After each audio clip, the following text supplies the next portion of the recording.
energizing your soul through the inspired Word of God. This is your daily devotional reading.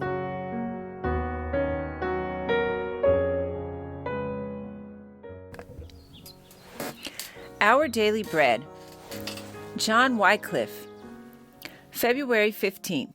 Devotion to truth brought Wycliffe in conflict with falsehood. Once to every man and nation comes the moment to decide in the strife of truth with falsehood for the good or evil side. Some great cause God's new Messiah, offering each the bloom or blight, and the choice goes by forever twixt that darkness and that light. Devotion to truth brought Wycliffe in conflict with falsehood. For the word of God is quick and powerful, and sharper than any two-edged sword, piercing even to the dividing asunder of soul and spirit, and of the joints and marrow, and is a discerner of the thoughts and intents of the heart. Hebrews chapter 4, verse 12. Like after reformers, Wycliffe did not, at the opening of his work, foresee whither it would lead him. He did not set himself deliberately in opposition to Rome, but devotion to truth could not but bring him in conflict with falsehood. The more clearly he discerned the errors of the papacy, the more earnestly he presented the teaching of the Bible.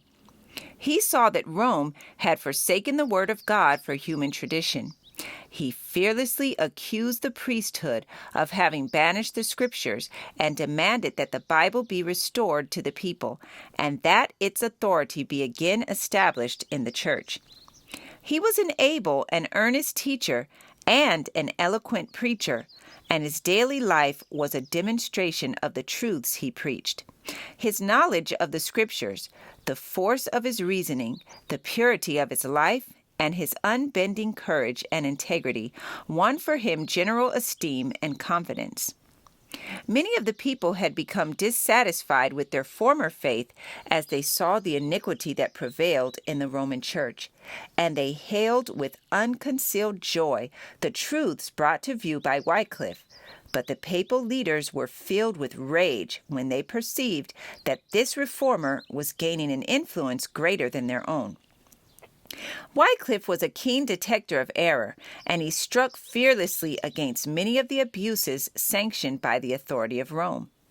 While acting as chaplain for the king, he took a bold stand against the payment of tribute claimed by the Pope from the English monarch and showed that the papal assumption of authority over secular rulers was contrary to both reason and revelation.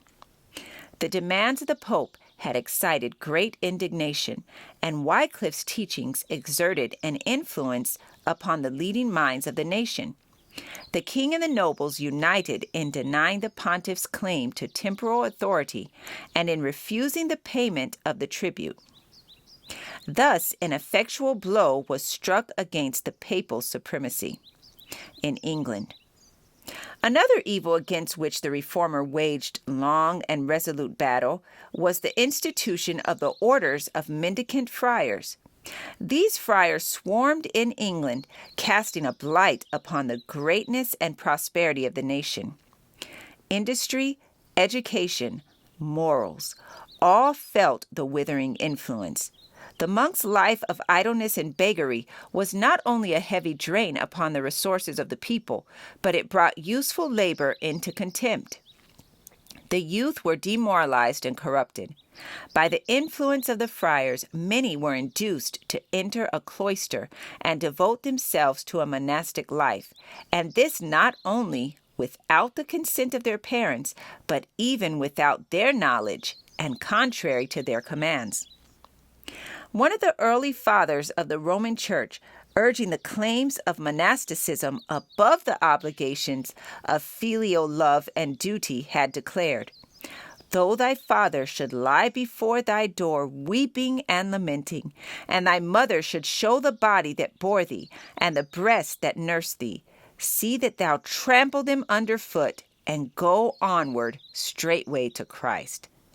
By this monstrous inhumanity, as Luther afterwards styled it, savoring more of the wolf and the tyrant than the Christian and the man, were the hearts of children steeled against their parents. Thus did the papal leaders, like the Pharisees of old, make the commandment of God of none effect by their tradition. Thus, homes were made desolate, and parents were deprived of the society of their sons and daughters. Even the students in the universities were deceived by the false representations of the monks and induced to join their orders. Many afterward repented this step, seeing that they had blighted their own lives and had brought sorrow upon their parents. But once fast in the snare, it was impossible for them to obtain their freedom. Many parents, fearing the influence of the monks, refused to send their sons to the universities. There was a marked falling off in the number of students in attendance at the great centers of learning. The schools languished, and ignorance prevailed. This passage was taken from The Great Controversy, pages 81 to 83. Our Daily Bread, February 15th. Have a most blessed and wonderful Sabbath. I encourage you to be ye doers of the word and not hearers only. Thank you for listening, and be sure to join us tomorrow for your daily devotional reading.